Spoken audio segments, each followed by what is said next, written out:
Okay, it's been such a long time since I've done an update, but I've finally got a new phone.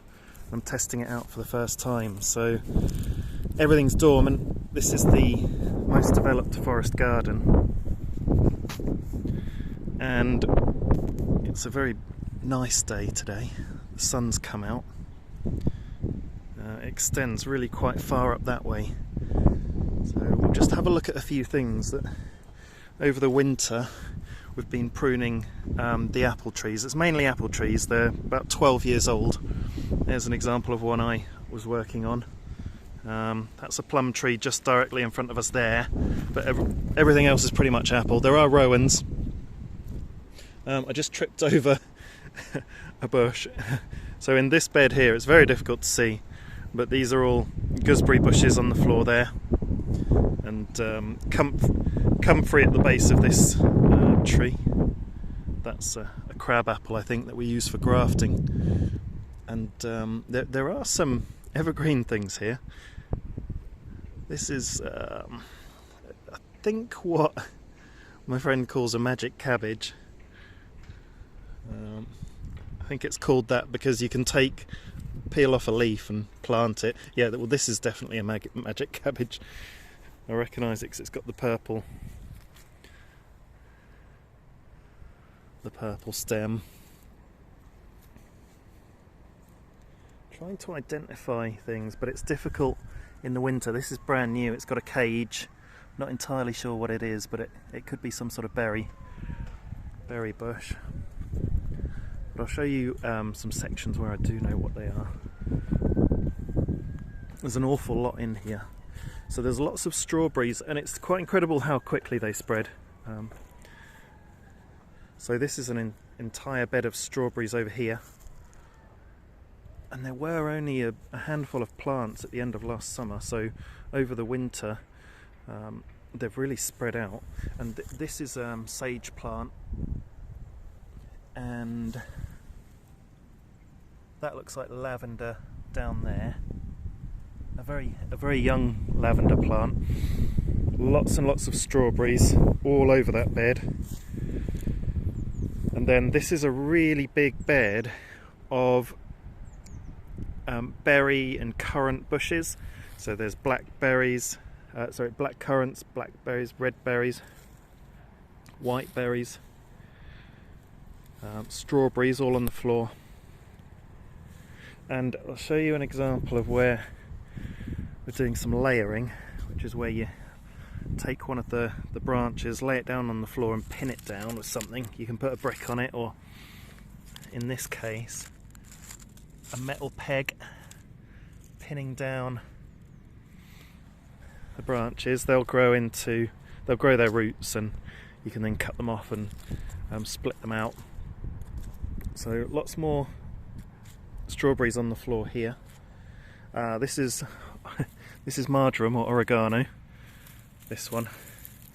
So that'll be growing up and start shooting up in the spring, which is not far away. And there are other things in here. There is a pineapple mint somewhere. Yeah, here it is.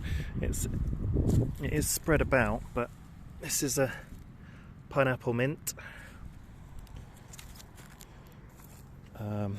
which is an interesting variegated colour. Here we go. Here's some thyme, just some common thyme, and it's looking very healthy actually. Oh, this is a good one.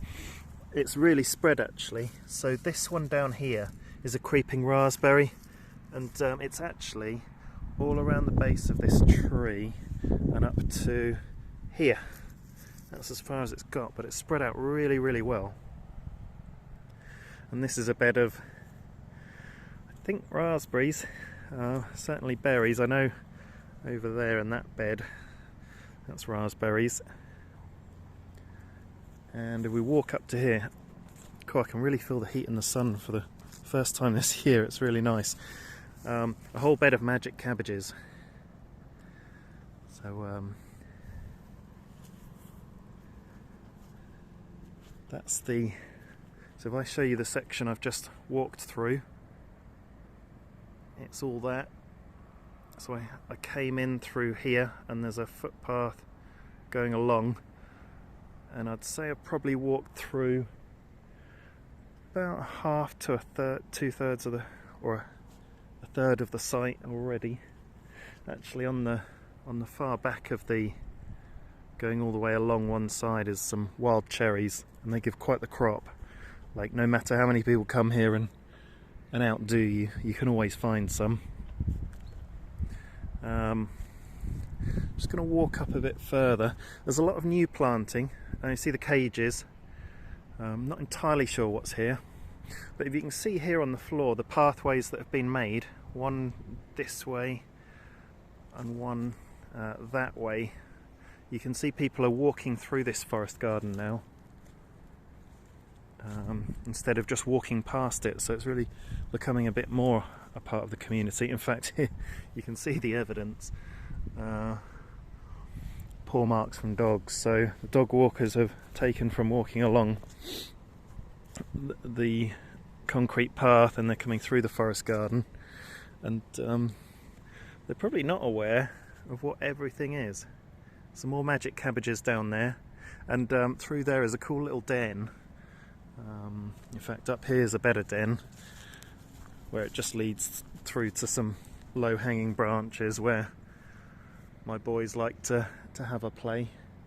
And then here's a bay tree. That's not a traditional English forest garden plant, but it's cool to have. It's evergreen, so that's been caged as well. It's good to, when you plant trees, first of all, especially in public areas, which this is, to give them a bit of protection, because things will just be vandalised by people who are bored. And there we go. We can see the path coming out here to the end. And actually, I'll show you one of my favourite trees through there. Let's go and have a look.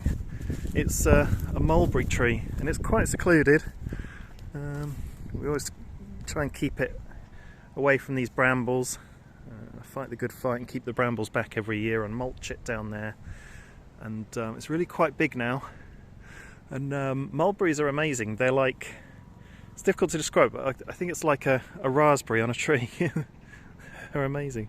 And I think last year it had quite a lot of fruit, but I missed it. But the year before it had like 3, and I had 1, and it was very nice. And there's the footpath, and I'll walk along the footpath on the outside of the forest garden to give you an idea of the sort of scale and the perspective from a different area. But there it is. There's the footpath, and you can just walk along. So here it's not very deep. It's maybe about I don't know, 15 to 18 feet deep, and then it suddenly gets a lot deeper from here onwards. Yeah, I mean, God, I can only kind of guesstimate, but we're talking several meters deep. And there's a lot of content in there now. A lot of volunteers come here and meet and work together, planting perennial food plants, looking after the apple trees and the fruit trees, and then working on all the various different layers of food growing. And when it gets into spring, summer, and especially when the harvest starts to come in, it's kind of like paradise. On the right day, it's very, very beautiful, very, very calming, very nice. Not like any other environment you'd be able to find publicly. So just getting towards the end of it now. And it'll be nice to see the leaves coming back on the trees in the spring. And yeah, this sort of hill is very bare. It acts as a bit of a windbreak. But that's the most developed forest garden we've got. Some of the apple trees are about 12 years old, and then we just started underplanting it 2 or 3 years ago. And just next door to it is a nut orchard.